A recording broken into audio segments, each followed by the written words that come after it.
Largest ever slave revolt in history that succeeded where Spartacus in Rome had failed 2,073 years ago.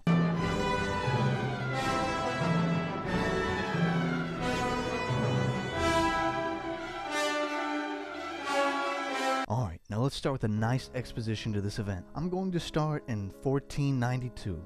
I could start much earlier, but that would probably be quite boring for 90% of the people watching this. So let's stick with 1492. Now I'm sure you're aware of what happened in 1492, you know?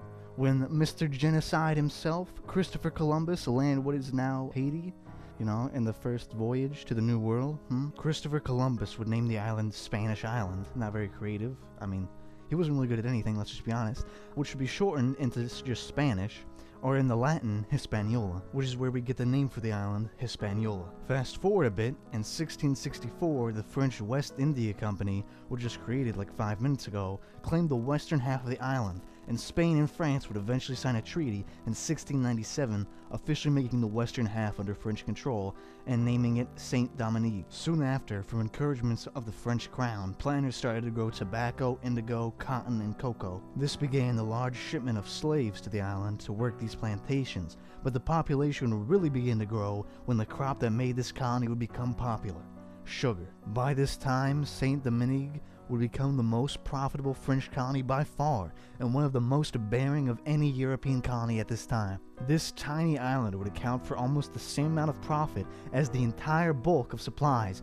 shipped from the 13 colonies to Great Britain. Saint-Domingue would account for 60% of the world's coffee and 40% of its sugar. Several million people of the 25 million that lived in the Kingdom of France in 1789 were completely dependent upon this island to maintain their livelihood directly and indirectly. Now I'm telling you all these little details to really give you an idea of just how important this colony was to France and the significance the revolution would have in time to come. Yearly, tens of thousands of slaves would be imported into Haiti, and the whole slaves get treated better than workers because their property principle then apply, as at least 50% of slaves would die within a year of arriving to the island due to yellow fever alone. This encouraged slave owners to work their slaves to death while providing the absolute most minuscule amounts of food and arrangements as possible. The death rate far outnumbered the birth rate, so the trade of slaves from Africa had to compensate for that, meaning most slaves were African-born. Due to this, and also the fact that due to the way that slaves were transported, a lot of the time they were grouped together by their region of origin,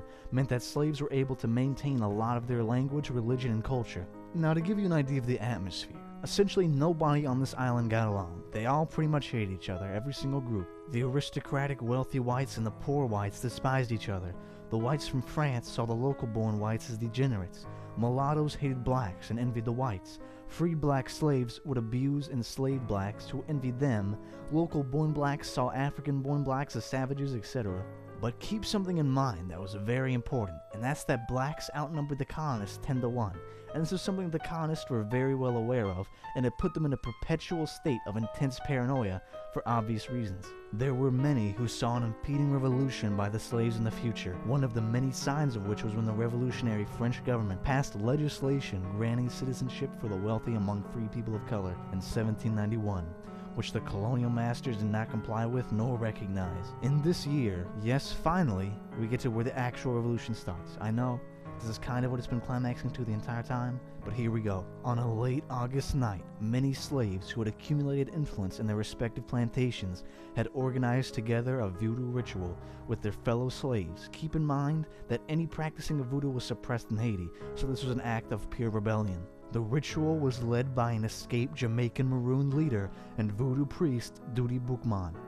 Now, a Maroon is a escaped slave who would become basically a pirate. Now, this all sounds pretty cool, but right now this is like a 2 on the savage scale, alright? This is gonna go up to like at least an 11 later on, so be prepared. Duty Boukman and his several hundred slave leaders have been meticulously strategizing and recruiting for months, creating a vast network of slaves prior to executing their planned revolt. The following night, in the north, Duty Boukman would start by burning plantations and violently dragging whites out of their homes to be gruesomely murdered. The slaves are ready to get revenge for their lifetimes of torture and misery by raping and mutilating the colonial whites. Dutty Boukman and his men went plantation to plantation in the north, recruiting any slave who they freed. The following month would see a desperate retaliation by white colonialists, but this did not stop the slaves from controlling a third of Haiti at this point. By this time, the French Revolution had already occurred, and the new Republican government granted full rights and citizenships to freed slaves. The consul would send Léger Félicité Sonthonax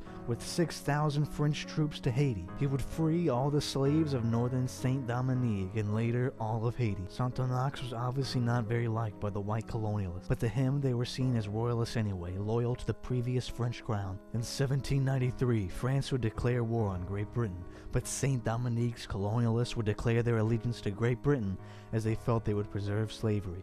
The French were known to have shouted "Vive l'Anglaise" when the English arrived. The English were pro-slavery and spread enslavement everywhere they went, but they were also allied with the Spanish, who were largely welcomed by the Haitians. Le Cap, the colonial capital of northern Saint-Domingue, was raised and occupied by the Haitian slaves. Now I'm sure you're wondering where your boy Toussaint Louverture is at during all of this, so let me go right to that. A very ambitious Haitian general, a particularly awesome strategist, Toussaint Louverture, a genuine savage, would change the future of Haiti. A man with a backstory so crazy you can't even make it up. He was a grandson of a king of a great West African kingdom called Alada, which had now become ravaged by the European and Arab slave trades. Toussaint Louverture was born a slave, but educated by his godfather and developed a taste for European great writers such as Machiavelli, and was influenced by the Stoic philosopher Epictetus, who was a former slave. He was fluent in both Haitian Creole and formal French, but showed his European influence by maintaining himself a staunch Roman Catholic. Now, just after hearing this, I'm sure you've been bamboozled by this Enlightenment-influenced slave, but I'm gonna keep going, and this is gonna get even better. Toussaint would have a Spanish officer commission him, and he would be recruited into the Spanish military. He would work with the Haitian rebels and become an abolitionist as he proved himself a skilled tactician in his battles against the French. Toussaint would rise to the ranks, and he would be knighted under the Order of Saint Isabella. Following a great speech made by Toussaint on the subject of abolitionment, the French government would abolish all slavery in the colonies. A Frenchman in the Republican government would say on their opinion to abolitionment in 1795 as, "Representatives of the French people, until now our decrees of liberty have been selfish and only for ourselves. But today we proclaim to the universe, and generations to come will glory in this decree. We are proclaiming universal liberty. We are working for future generations. Let us launch liberty into the colonies. The English are dead today." After seeing the abolition of the French and a lack of opportunity and hostilities by the Spanish military towards the autonomy Toussaint had over Saint-Domingue, he would switch to the French military and effectively push the Spanish out of the island. By this point in 1794, the British were losing thousands of men to yellow fever, and their control of Saint-Domingue had been drawn back to Port-au-Prince. Yet more and more British troops would be sent, and what would be called the Great Push. Sounds a little bit like the Surge, huh? But the vast majority of these troops would die gruesomely by intense sickness of the yellow fever. There was a large call for withdrawal from Saint-Domingue, as 10,000 men who had recently arrived were already dead with no progress made for the British. Toussaint's reputation grew when he revealed to the British his well-equipped Haitian soldiers, trained to the level of any European army, with his attempted siege of Fort Churchill. The British soon after would meet with Louverture to agree with their withdrawal from Port-au-Prince and later Saint-Domingue under intense favor to do so. Toussaint, along with overseeing this, agreed with the British he wouldn't support any slave rebellions in nearby Jamaica. In 1797, France and the United States were engaged in a quasi-war, with the U.S. providing aid to Toussaint in his conquest of the French-controlled Saint-Domingue, leaving Toussaint to rule Haiti effectively as a dictator. He still theoretically maintained allegiance to the French, however. In 1801, Toussaint Louverture would declare a constitution for Saint-Domingue, making him governor for life. He invaded the Spanish-controlled colony of Hispaniola, Santo Domingo, freeing all the slaves it contained and governing it as well. Still in the same year, Napoleon Bonaparte, now in power, would send an expeditionary force to Saint-Domingue to return the newly found black state back to French possession. The French had a secret order to restore slavery to the island, and were assisted by former defeated enemies of Toussaint, which led mulatto forces alongside the French. In 1802, the French forces arrived at the city of Le Cap and demanded the surrender of the Haitians to the Republic. After they did not comply, the French subsequently attempted to take over the city, but the Haitians destroyed and sacked it themselves before any value could be attained from it. Toussaint wished to maintain a strict scorched earth strategy and reduce Haiti to living hell if necessary. The Haitians continuously defeated battalions of French soldiers who attempted to siege their primary fortress. Utilizing a system of artillery and musketmen overlooking a moat led to devastating results, as the Haitian resistance saw themselves upholding the values of the French Revolution, and the soldiers fighting them found themselves less and less motivated against brave men chanting the ballads of the Revolution and speaking of Liberté Universelle.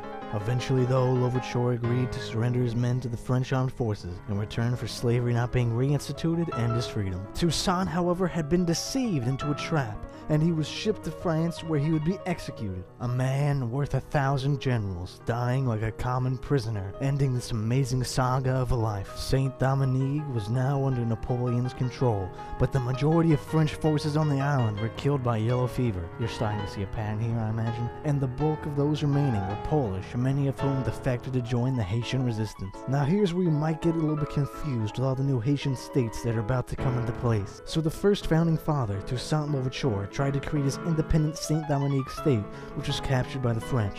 Then in 1805, France would get Santo Domingo and the treaty with Spain, but Jacques I, the successor of Louverture, would conquer both sides of the island, declaring himself emperor of the First Haitian Empire. He would rule from 1804 to 1806, when he'd be assassinated, leading to the Northern Haitian state led by President Henri Christophe, who would later convert his republic into a kingdom, naming himself king. The Southern Republic of Haiti was led by President for life, Alexandre Pétion. Now, this is where the revolution ends, and I'm not going to continue with this story where Hispaniola is the scene of various leaders and states playing musical chairs with their control of the island. I'm just going to end it here, but the true purpose of this story is the revolution led by Toussaint Louverture. Just think of how this story could have really ended for the better, what Haiti really could have been.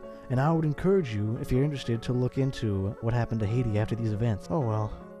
Get ready for the next episode coming up, Polynesia.